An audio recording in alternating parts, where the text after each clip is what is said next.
여러분 안녕하십니까. 광주 MBC 뉴스투데이입니다. 먼저 오늘의 주요 뉴스부터 전해드립니다.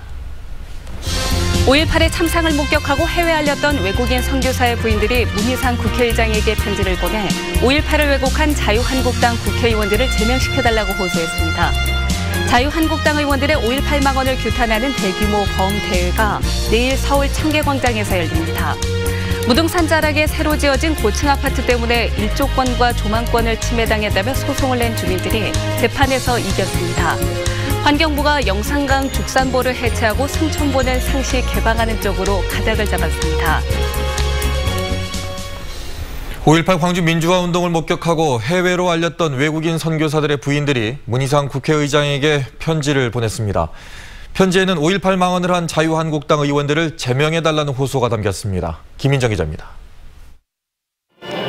1980년 당시 광주에 거주하며 5월의 진실을 해외로 알린 외국인 선교사와 그 부인들. 군의 폭력에 맞서다 피를 흘리던 시민들의 모습을 직접 목격하고 기록했고 이들이 직접 촬영한 사진이 전두환 씨 재판에 제시되기도 했습니다. 광주, our beloved 광주. is now forever associated with justice. 그런데 39년이 흐른 지금 외국인인 자신들이 지키고 증언해온 광주의 진실이 한국 국회의원들의 망언으로 왜곡되자 다시 펜을 들었습니다. 마사 헌틀리와 바바라 피터스는 문희상 국회의장에게 보낸 공개 서한에서 극우 인사가 5.18을 북한 특수공작원의 난동이라고 묘사한 노골적 거짓말에 3명의 자유한국당 의원들이 뻔뻔스러운 거짓말로 동조해 한국인 모두에게 상처를 주었다고 비판했습니다. 이들은 고통과 상실, 역사의 진실을 지워버리는 홀로코스트 부인과도 같은 일이 한국에서 벌어지는 것을 보고 싶지 않다고 안타까움을 표시했습니다. 이어 해당 국회의원들이 제명되거나 징계를 받아 한국 국민들이 국회를 신뢰할 수 있게 되길 희망한다고 호소했습니다. MBC 뉴스 김인정입니다. 자유한국당 의원들의 5.18 망언을 규탄하는 대규모 범국민 대회가 내일 서울 청계광장에서 열립니다. 5.18 역사 왜곡 처벌 광주운동본부는 5.18 시국회의와 공동으로 내일 오후 2시부터 범국민대회를 열어 자유한국당 김진태, 이종명, 김순례 의원의 제명과 사퇴를 촉구하고 역사 왜곡 처벌법 제정을 요구합니다. 청계광장에서 본 행사를 연두에는 광화문 광장까지 행진할 예정입니다. 광주에서는 5월단체와 시민사회단체 등 각계에서 1,500명가량이 상경할 예정이며 일반 시민 누구나 5.18 기념재단에 접수한 뒤 상경에 참여할 수 있습니다. 탁한 공기에 숨쉬기가 걱정되는 날의 연속입니다. 대기가 정체되면서 국내에서 생성된 미세먼지가 계속해서 쌓여가고 있는데요. 오늘도 광주 전남의 미세먼지 농도 나쁨 수준 보이고 있고 초미세먼지 농도는 매우 나쁨 수준을 보이고 있습니다. 이 미세먼지는 해소될 기미를 보이지 않고 있습니다. 오늘 밤에는 국외에서 유입된 미세먼지가 더해지면서 농도가 더 높게 치솟겠고요. 이번 주말까지도 미세먼지가 기승을 부릴 것으로 전망됩니다. 이에 따라 오늘 오후 9시까지 차량 2부제 시행 등 미세먼지 비상 저감 조치를 시행합니다. 오늘은 2월 22일 짝수날이기 때문에 공공기관 임직원분들은 짝수인 차량만 운행이 가능합니다. 이와 더불어서 황사용 마스크 꼭 착용하시고요. 물을 자주 마시는 등 호흡기 관리 잘 신경 쓰셔야겠습니다. 한편 오늘 구름 많은 날씨가 이어지겠습니다. 대부분 지역에서는 구름만 많겠지만 남해안 지역은 대체로 흐린 가운데 오늘 낮 12시부터 오후 6시 사이 산발적인 빗방울이 떨어지기도 하겠습니다. 오늘도 추위 걱정은 없겠습니다. 광주의 한낮 기온 12도까지 오르면서 낮에는 봄 기운이 물씬 풍기겠습니다. 다만 낮과 밤의 일교차가 크게 벌어지니까요. 옷차림에는 유의하시기 바랍니다. 날씨 정보였습니다. 새로 지어진 고층 아파트 때문에 일조권과 조망권을 침해당했다며 소송을 낸 주민들이 재판에서 이겼습니다. 최근 광주에서 이런 고층 건물들이 많이 들어서고 있는데요. 유사한 소송이 잇따를 것으로 보입니다. 우종훈 기자입니다. 해가 중천에 뜬 오후 2시. 새로 들어선 아파트가 가린 탓에 집안은 저녁인 듯 어두컴컴합니다. 원래는 무등산 전경이 시원하게 보였던 거실에서는 이제 아파트 건물만 보이게 됐습니다. 앞동을 오히려 저도 지금 생각하면 뒷동으로 차라리 왔을 걸 잘못했다는 그런 생각이 들거든요. 그래서 집값 하락은 당연하고. 바로 옆 다른 아파트도 사정은 같습니다. 아이를 키우는 한 주민은 빨래나 아이가 먹을 음식이 마르지 않는 것이 가장 큰 고민입니다. 엄마들이 하는 일에는 가정에서 뭐 말리고 뭐 그런 거 할 때 햇빛이 안 들어오면 제일 안 좋죠. 이 아파트는 지난해 50여 미터 떨어진 곳에 고층 신축 아파트가 들어서면서부터 햇빛이 잘 들지 않고 하늘이 보이지 않는 등 피해를 입고 있습니다.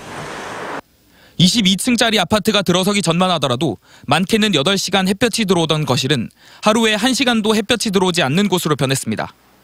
주민들이 일조권과 하늘 볼 권리인 천공 조망권을 침해당했다며 건설사 등을 상대로 소송을 냈고 법원은 주민들 손을 들어줬습니다. 판사들이 직접 아파트에 가서 현장 검증을 하고 전문기관에 감정을 맡겼는데 새로 지어진 고층 건물로 인한 일조 침해율은 60%에서 75%에 달했고 조망권 침해율도 45%에서 100%에 달했습니다. 재판부는 아파트 시세 하락액의 80%에 위자료 150만 원씩을 더해 손해배상액을 정했습니다. 대부분 판례상 인정되는 수인 한도를 초과해가지고 그 초과한 범위는 이제 결국은 많이 초과한 경우는 시가가 많이 하락할 거고 집이 빛이 잘 들어오는 집하고 햇빛이 잘 안 들어오는 집하고는 가격 차이가 날 거 아닙니까? 건물이 고층화되면서 일조권 조망권 분쟁은 끊이지 않고 있습니다.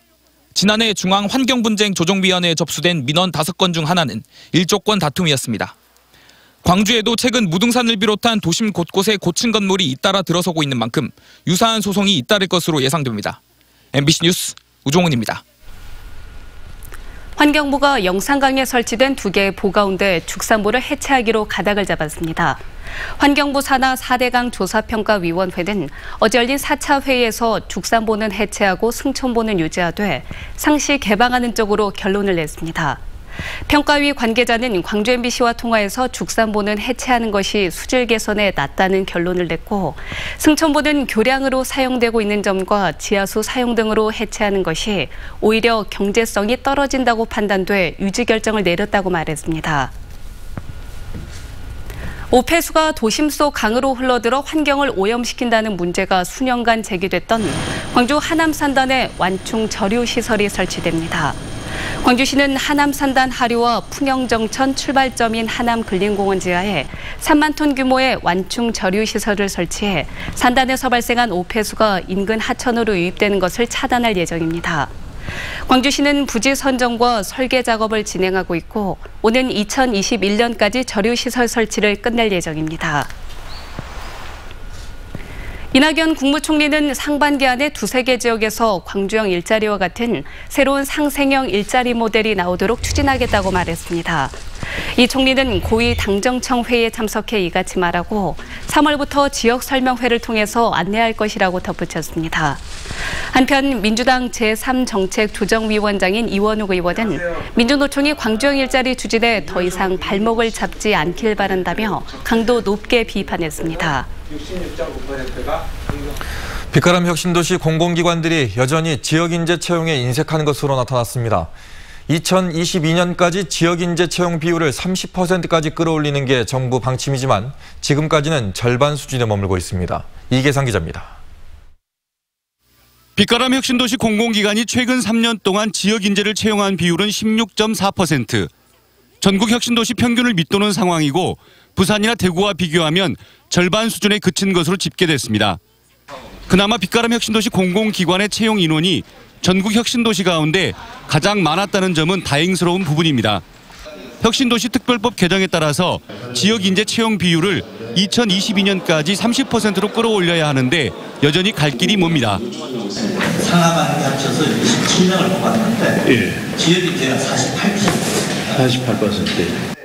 빛가람 혁신도시 공공기관장 협의회는 공동과제 가운데 하나로 지역인재 채용협의체를 구성해서 채용 비율을 높일 방안을 찾기로 했습니다. 지자체와 공공기관들이 실무협력 네트워크를 구축해서 광주 전남 지역 청년들이 공공기관에서 일할 수 있는 기회를 늘려주겠다는 것입니다. 30% 넘어서 좀 지역인재를 많이 채용해 주시면 지역의 고용 사정이 좀 나아지고 우리 젊은이들이 꿈과 희망을 가질 수 있을 것 같습니다. 지역인재 채용협의체는 청년 구직자와 공공기관이 채용 관련 정보를 공유할 수 있는 창구를 만들고 기관별 맞춤형 인재 육성 프로그램도 서둘러 마련하도록 할 예정입니다. MBC 뉴스 이계상입니다. 50대 남성을 살해하고 시체를 유기한 혐의로 체포된 피의자가 경찰에 구속됐습니다. 광주지법은 지난 15일 59살 홍모 씨를 목졸라 죽이고 시신을 드럼통에 넣어 저수지에 버린 혐의로 50살 김모 씨에게 신청된 구속영장을 발부했습니다. 경찰 조사에서 김 씨는 피해자에게 고철을 사들이는 과정에서 시비가 붙어 살해했다고 진술한 것으로 알려졌습니다. 벽 사이에 갇힌 새끼 고양이가 내시경을 이용한 119 대원에 의해 구조됐습니다. 광주 광주 동부 서방서는 지난 20일 오후 1시 반쯤 광주시 동구 충장로의 한 상점 벽 사이에 갇힌 새끼 고양이 3마리의 위치를 내시경으로 확인한 뒤 벽을 절단해 구조했습니다. 소방당국은 어미 고양이가 새끼 고양이를 옮기다 벽과 벽 사이의 틈으로 떨어뜨린 것으로 추정했습니다.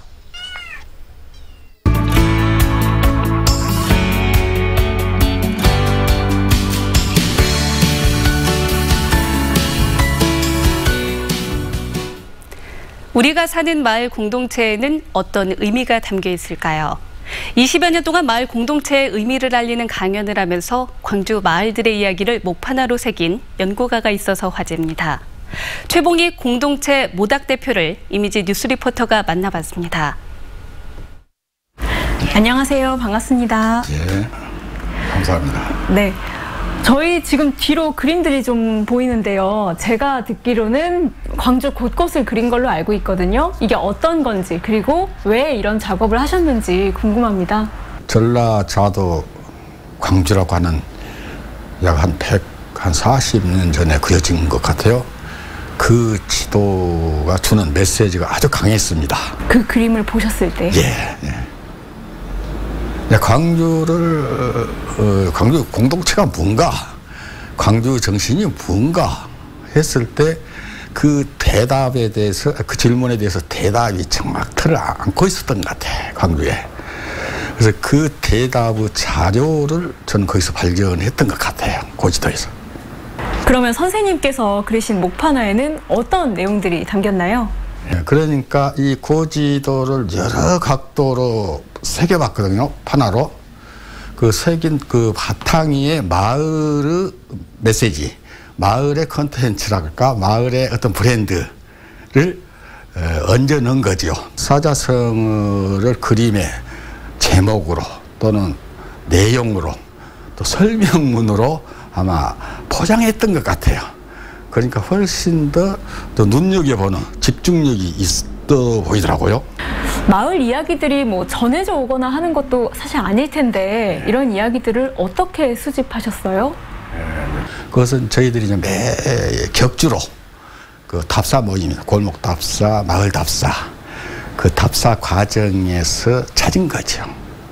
그리고 마을에 가서 얘기를 나눌 때 마을 어르신들이 역시 마을 전문가들이시더라고요. 그분들로부터 한 말씀 듣고 나름대로 마을의 상징물을 그림으로 대변해 보는 거죠. 그러면 선생님께서 이제 목판화에 새긴 광주 마을의 이야기들 중에서 좀 가장 재미있는 이야기가 있다면 소개해 주세요. 저기 이제 지원동입니까? 분적산 아랫마을이 있어요. 내지 마을이라고. 그 육판이 마을이라고. 그 마을은 하나 소창, 작은 창문으로 많은 아늑한 빛이 들어온다. 다명. 소창 다명이라는 사자성어를 얹어봤습니다. 이것은 추사 선생님의 말씀이 담겨 있는 거예요. 오랜 기간 마을 공동체 관심도 갖고 또 강연도 해오셨는데요. 이렇게 마을 공동체에 관심을 갖게 된 계기가 있으세요? 제가 이제 한 30여 년 동안 협동조합을 했어요. 결국 협동조합은 공동체인데 그 공동체 구성원 한 사람 한 사람, 그 조합원들이 정말 재밌게 참여해 주셔야 돼. 주인 정신으로. 그렇게 자아내는 일이 굉장히 어렵더라고요. 깨우치고 공감대 형성하는 그 과정이 협동조합에서 주장하는 교육이었대요. 말씀해 주신 것처럼 마을 공동체라는 게 사실 중요성은 부각되지만 굉장히 어렵게 느껴지잖아요. 어려워요. 그러면 이거에 대해서 오랫동안 관심을 가졌던 분으로서 마을 공동체 회복을 위해서 우리가 필요한 노력은 뭐가 있을까요? 결국 골목 공동체가 이루어져야 돼. 거의 70% 80%가 삶의 형태가 아파트 아닙니까? 아파트. 아파트의 골목은 승강기예요. 승강기에 대화가 소통이 이루어져야 돼요. 굉장히 지금 그것이 없으니까 어색하고 그래요. 그런 일에서부터 이 운동이 출발해야겠고, 말할까 네트워킹해서 제시하고 보여주는 그런 역할이 입체적으로 광주가 있어진다면 광주는 공동체라고 얘기가 되어지겠죠. 이렇게 말씀을 듣다 보니까 생활에 와닿는 공동체 회복 방법까지 잘 들었습니다. 오늘 말씀 잘 들었습니다. 고맙습니다. 아이고, 네, 감사합니다. 네. 한국천주교 주교회 의장이자 광주대교구 교구장인 김희중 대주교가 3.1운동 100주년을 맞아서 과거에 대해 참회하고 사과했습니다. 김희중 대주교는 3.1운동 100주년 담화에서 100년 전 많은 종교인이 독립운동에 나섰지만 그 역사의 현장에서 천주교회가 제구실을 다하지 못했음을 고백한다고 밝히고 민족의 고통과 아픔을 외면한 잘못을 부끄러운 마음으로 반성한다고 말했습니다. 한국 천주교가 과거사에 대해 구체적인 사실을 언급하며 공개 사과한 것은 이번이 처음입니다.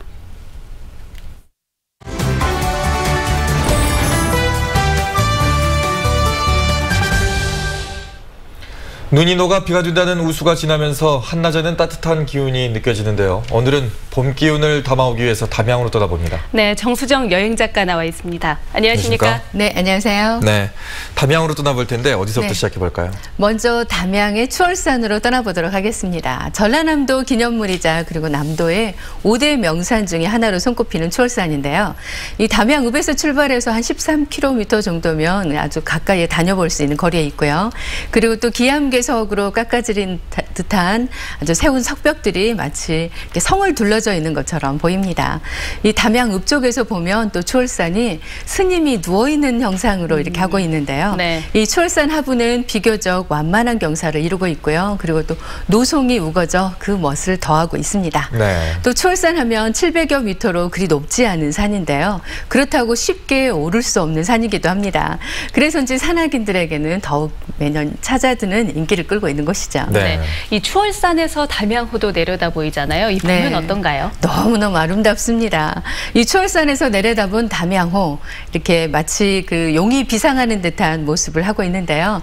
이 담양호에서 멋진 풍광과 함께 그리고 또 주변 둘레길도 이렇게 살펴볼 수가 있는데요. 이 추월산 가는 길 하면 계절마다 그 멋이 다른데요. 네. 봄에는 벚꽃이, 여름에는 초록이, 가을에는 단풍이 우거져 너무너무 아름다운 풍광을 자랑을 합니다. 이 추월산 상봉 중간쯤에 보면 보리암이라는 암자가 있는데요. 네. 이 암자 주변으로 약수터가 있습니다. 아무리 가물어도 마르지 않는 약수터라고 해서 많은 분들이 이곳을 찾고 있죠. 네, 오늘은 옆에 화면에 눈이 계속 가게 되는데 네, 정말 마음이 좀 툭 터지는 것 같습니다. 네. 저렇게 요즘에는 호수 옆에 데크 만들어 놔가지고 수변길 같은 걸 만들어 놓던데 담양호도 그렇습니다. 있나요? 너무 아름답죠. 담양호 주변도 용마루길이 있는데요. 이 담양호의 수려한 경관과 함께 그리고 또 추월산, 금성산성 이 경관을 함께 느낄 수 있는 수변 산책 코스입니다. 이 용마루길의 그 길이는 총 3.9km 정도 되고요. 그리고 코스로는 목교 전망대, 열리지, 또 옛 마을터, 삼거리로 이렇게 이어져 있습니다. 이 가운데 나무 데크길이 한 2.2km 되고요. 그리고 또 흙으로 된 산책길이 있는데요. 1.7km로 왕복 2시간이면 충분히 다녀볼 수가 있습니다. 네. 여기에 또 용마루길의 가장 큰 매력이라고 하면 이 흙과 또 호수가 어우러진 멋진 힐링길이라고 볼 수가 있는데요. 이 나무데크길은 또 흙길로 이렇게 만들어져 그 흙길로 이렇게 걷기 어려운 곳에 이렇게 나무 절벽에 데크길을 만들어 둬 있는데요. 이곳에 또 아찔함과 그리고 또 쪽빛 맑은 호수의 물빛을 무리를 걷는 듯한 기분으로 걸을 수가 있죠. 알겠습니다. 네. 뭐 담양에는 자연 풍경 말고도 즐길 만한 것들이 많잖아요. 또 추천해 주신다면 어디가 있을까요? 네, 추억의 명보극장 하면 많은 분들이 생각을 하실 텐데요. 근대 거리를 재현한 곳, 담양호 아래쪽에 이렇게 추억의 추억의 골목이 생겼습니다. 네. 이렇게 새롭게 들어선 담양의 추억의 골목길은요, 근대의 전시관과 그리고 영화 촬영소로 이렇게 활용이 되고 있는데요. 이곳에서는 또 해방 전후부터 그리고 또 1980년대까지 생활상들을 엿볼 수가 있는데요. 이 영화 촬영소 그리고 또 옛날식 극장 그리고 7080 거리, 많은 분들이 아마 추억의 거리로 하면 기억을 하고 계실 텐데요. 네. 이 추억의 학교 교실 그리고 옛 만화방도 있고요. 옛날식 방앗간도 있고요. 무엇보다 우리 학교 다닐 때 문방구 네. 기억을 하시죠? 여기에 전방 그리고 또 오락기기를 이렇게 생각을 하실 텐데요.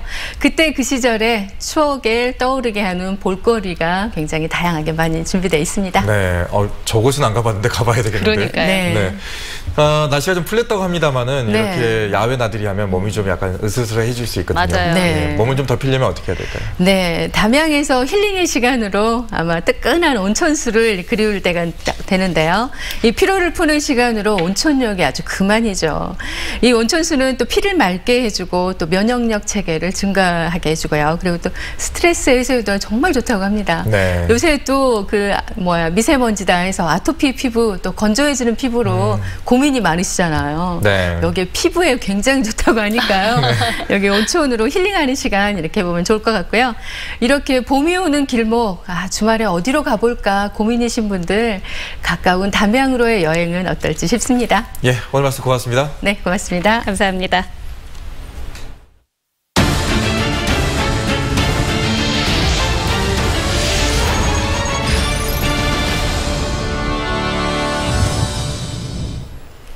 요 며칠 포근한 날씨가 이어지더니 어느새 나무 심는 시기인데요. 고흥에서는 어제 전국 첫 식목 행사가 열렸습니다. 그리고 나무로 남과 북이 하나 되는 숲속의 한반도 만들기 캠페인도 시작됐습니다. 최우식 기자가 보도합니다. 식목일은 한 달 보름이나 남았지만 남부지방에서는 나무 심기가 시작됐습니다. 전남 고흥은 특히 팔영산의 전국 최대 규모 617헥타르의 편백숲이, 복례산에는 전국에서 가장 오래된 편백과 삼나무 숲이 있는 산림 지역입니다. 산림청과 고흥군은 고흥 마복산 기슭에서 황칠나무 묘목 2,000그루를 심고 어린 후박나무를 이용해 미세먼지 제로 화분 만들기 체험을 마련했습니다. 이번 전국 첫 식목 행사는 숲속의 한반도 만들기 캠페인과 함께 미래 100년의 시작, 새산 새숲 첫 나무 심기 행사로 진행됐습니다. 모처럼 포근한 날씨, 나무 심기에 나선 사람들은 너나 할 것 없이 미래의 숲을 마음속에 그렸습니다. 나무 심는 게 처음인데 엄청 힘들 줄 알았는데 생각보다 쉽고 하니까 좋고, 일단 제가 심은 나무가 쓰러지지 않고 잘 자라줬으면 좋겠습니다. 산림청은 또 제2차 북미 정상회담 개최 등 남북 관계를 감안해 올해는 남북 산림협력에도 적극 나설 계획입니다. 새산 새숲 브랜드는 남북 산림 협력을 위한 국민 캠페인이기도 합니다. 남북 관계가 지금 점점 개선되고 있는데 그중에 첫 번째 사업으로 산림 협력이 지금 이야기되고 있습니다. 북한의 약 30%가 황폐된 산림이어서 그런 부분에 대해서 우리 남쪽이 함께, 남해안의 봄 기운과 함께 시작된 2019 나무 심기는 미래 100년 숲속의 한반도를 가꾸는 작은 실천이었습니다. MBC 뉴스 최우식입니다. 국제수영연맹 대표단이 광주 세계수영대회를 4개월 앞두고 경기시설과 대회 준비 상황 점검을 위해 광주를 찾습니다. 광주 세계수영선수권대회 조직위는 국제수영연맹 코넬 사무총장과 시설위원장 등 대표단 6명이 내일부터 닷새간 광주를 방문해 진행 상황을 검토하고 협의한다고 밝혔습니다. 올해 광주에서 열리는 세계수영선수권대회는 2020년 도쿄올림픽 출전권의 43%가 배정돼 있는 대회로 주목도가 높습니다. 예비 부모들을 위해 다양한 출산 육아 상품을 선보이는 2019 광주 베이비 페어가 김대중 컨벤션 센터에서 열리고 있습니다. 오는 24일까지 열리는 베이비 페어는 임신과 출산, 유아교육과 관련한 100여 개의 기업이 참가해 예비 부모들을 위한 최신 상품과 정보를 소개하고 참관객들에게 다양한 이벤트도 제공합니다.